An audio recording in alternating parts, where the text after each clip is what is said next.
اهلا بكم مره تانية في حلقه جديده. هنتكلم النهارده عن خبر مهم جدا، وهو تعديل حدود استخدام البطاقات بالعمله الاجنبيه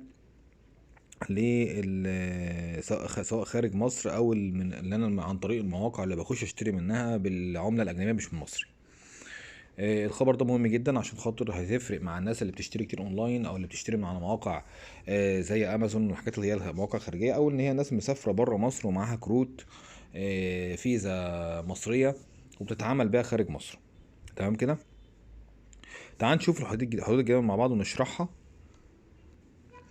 زي ما هو ظهر قدامنا على الشاشة دلوقتي. نبدأ الأول ببطاقات اللي هي الائتمان، اللي هي بطاقات المشتريات. بالنسبة لحدود المشتريات، يعني ايه المشتريات؟ اللي هي الحاجات اللي بشتريها زي الاونلاين، والحاجات اللي بخش مثلا ايه السوبر ماركت اشتري منها، دي اسمها مشتريات. تمام كده. اي تعامل غير نقدي، يعني ما بسحبش كاش من المكنة، ده اسمها مشتريات. طيب، المشتريات نبدأ الأول ب الفيزا اللي هي الكلاسيك أو العادية، الفيزا اللي هي الخضراء اللي هي العادية خالص، اللي هي الفيزا قصدي اللي هي العادية اللي هي الإيه، اللي بتلاقي لونها سيلفر كده أو لونها إيه، أول شريحة في شرايح الفيزا.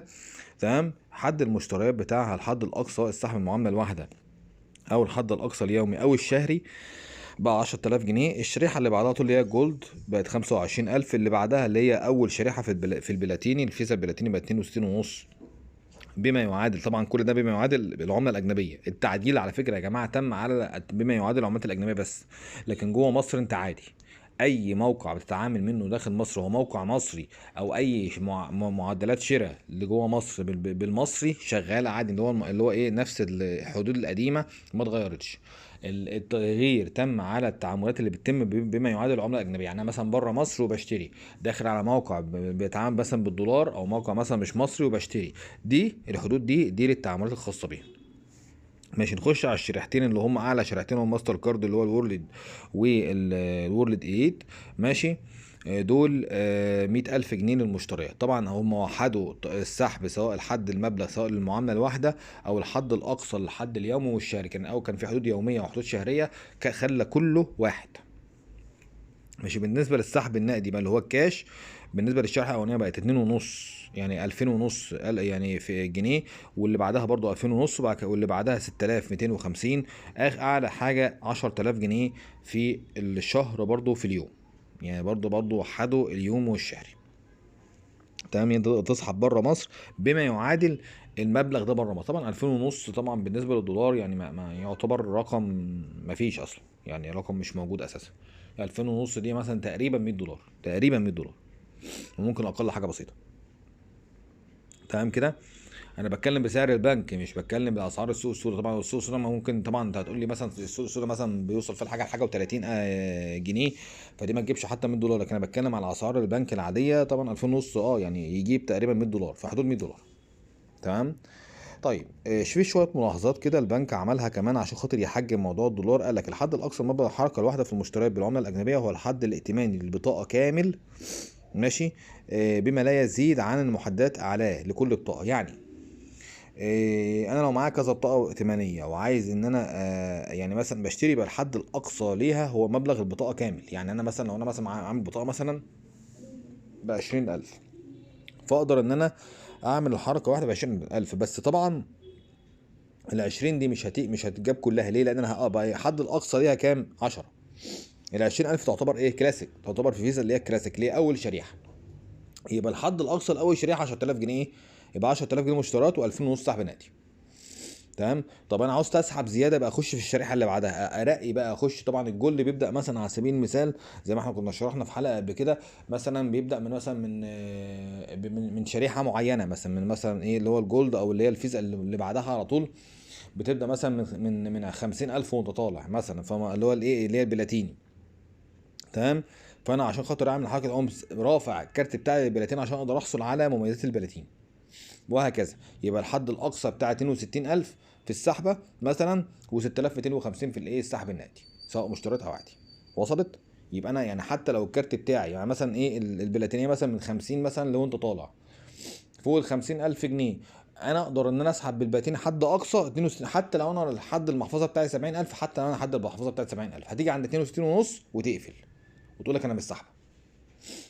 يعني انا مثلا لو انا عامل فيزا بلاتينيه حدها مثلا 100000، ورحت دخلت محل اشتري مثلا حاجه ب90، هترفض. هو انت اخرك 62 ونص، عشان يكون كلامنا، عشان برضه نحدد معنى السطر ده ايه. ماشي. كمان في حاله حوزتك اكتر من بطاقه، يعني انا وانت عندك اكتر من بطاقه مشتريات، معايا مثلا فيزا وماستر، ومعايا مثلا مش عارف مصر للطيران، ومعايا كذا حاجه، هيبقى مجموع معدلات السحب بتاعك هو نفس معدلات، هو الحد الاقصى اللي برضه الحدود اللي فوق. يعني مش لو انت مثلا مجموع بطاقة مش هتزيد مثلا 10000 جنيه مشتريات واتنين ونص سحب نقدي. يعني انت لو معاك كذا بطاقه، والبطاقات دي كلها مجموعها مثلا تدخلك في شريحه البلاتينيه كلها على بعض، الشريحه مثلا كانك معاك كارت بلاتيني مجموعها مع بعضها، مش هتجيب اقصى حاجه ايه اللي زي ما هو موجود فوق، اللي هو الحد بتاع الكارت البلاتيني الاعلى منتج موجود بالنسبه لك. يعني انا مثلا معايا كارت، مثلا هنشرحها بطريقه تانية، معايا كارت مثلا اللي هو الكلاسيك، ومعايا كارت مثلا جولد، اللي هو قصدي اللي هو البلاتيني. تمام كده. طيب طب هون اللي هيبقى اعلى، انا اقدر اسحب لغايه حد اقصى 62 ونص. تمام كده، 62 ونص ده الحد الاقصى بتاعي، اللي هو الحد الاقصى الاعلى منتج موجود معايا. اعلى منتج موجود معايا هو الكارت البلاتيني، مش هقدر اسحب اكتر من 62 ونص.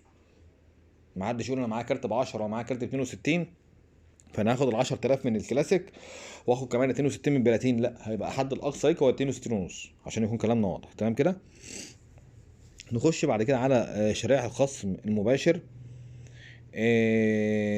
المشتريات بقت 10000 جنيه، بالنسبة للكلاسيك والذهبية 25000، والبلاتيني 37 ونص، والورلد 50، والورلد إليت 26 ونص. تمام كده. بالنسبة للسحب النقدي 2 ونص و2 ونص و7 ونص و10000 جنيه. خلاص.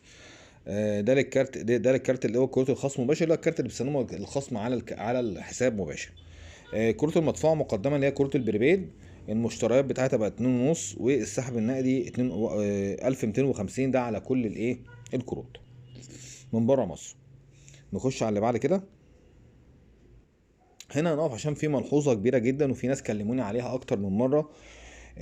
تم إيقاف استخدام البطاقات المصدرة من مصر في البنك الأهلي المصري عند بعض التجار في فئات معينة، زي حركات الشحن بالمحافظ الإلكترونية بالعملة الأجنبية ومتاجر المجوهرات، وذلك بهدف استمرار البنك بإتاحة الاستخدام بالعملة الأجنبية البطاقات في باقي المعاملات سواء مشتريات أو السحب النقدي وفقا للمحددات عليها. يعني إيه الكلام ده؟ البنك وقف إن أنت مثلا، كنت مثلا في ناس كانت بتروح عن طريق فوري تشحن مثلا لبطاقات فوري، ماشي، او بطاقات مثلا فودافون او كلام من ده. تخش مثلا محل مثلا ذهب، ممكن تخش تشتري من محل الذهب بالفيزا. ماشي. فهو وقف التعاملات بالفيزا في المتاجر دي ليه؟ عشان خاطر طبعا هو الذهب المحل اللي مثلا الحاجات دي كلها السحب فيها بيبقى كتير شويه، يعني انت ممكن تعمل معامله بمبلغ كبير، فممكن تقوم مخلص الليميت بتاعك مره واحده فيها، فعشان بناء عليه ان هو راح قافل لك الليميت دي، قال لك اللي عايز يدفع عشان خاطر الموضوع يحد من المتاجر دي. طبعا يوم ما تيجي تشتري ذهب هتشتري من جوه مصر، فممكن تسحب كاش وتورد. تمام كده، ده اللي هو عايزه.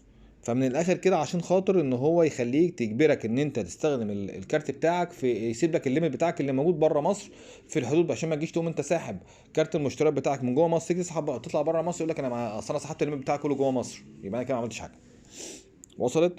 دي حاجه. المفاجأة الجميلة الكبيرة جدا، ودي طبعا مشكلة لازم ناخد بالنا منها، وملحوظة مهمة جدا وانا هكبر لكم الشاشة عليها. كان الاول عمولة السحب اللي احنا استخدمنا عليها قبل كده بره مصر كانت 3%، زائد 3% على العمولة. رفعوا طبعا ال 3% زي ما هي، بس زودوا في حاجة اسمها المارك اب، اللي هي العملة على الاستبدال، العملة بقت 10%، كده بقى توتال الاستبدال بره بقى عبارة عن 13%.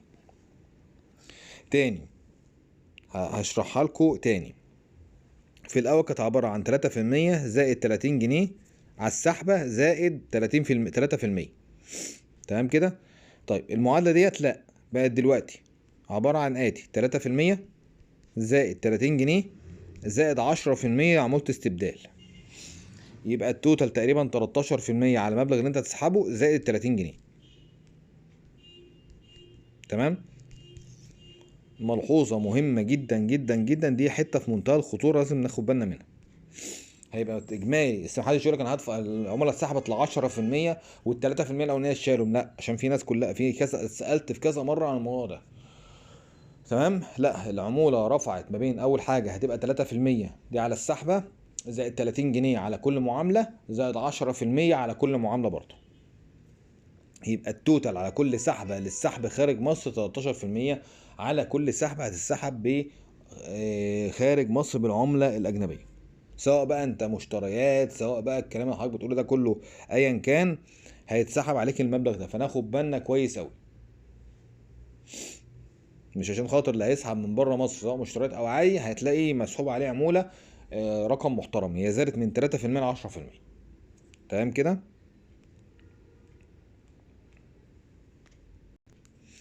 لغايه هنا خلصت حلقه النهارده. اتمنى تكون الحلقه عجبتكم، على الرغم ان انا عارف ومتاكد ان هي مش هتعجب ناس كتير، مش نتيجه ان انا يعني، نتيجه طبعا ان تعديل حدود السحب دي في ناس كتيره بره مصر حصل لها مشاكل. ان شاء الله باذن الله هعمل حلقه قريب، لان جت في دماغي فكره معينه هقولها لكل الناس بحيث ان هي تحل مشكله السحب بره مصر. بس هنضطر ان احنا نلجأ لبنوك معينه، وهنتعامل بطرق معينه للناس اللي مسافره بره مصر. ان شاء الله الحلقه دي هنزلها لكم قريب. ارجو بس تتابعوا القناه ان شاء الله، وهوصل لكم الحلقه قريب ان شاء الله. اتمنى تكون الحلقه عجبتكم. ان شاء الله بكم في حلقه جديده، مع السلامه.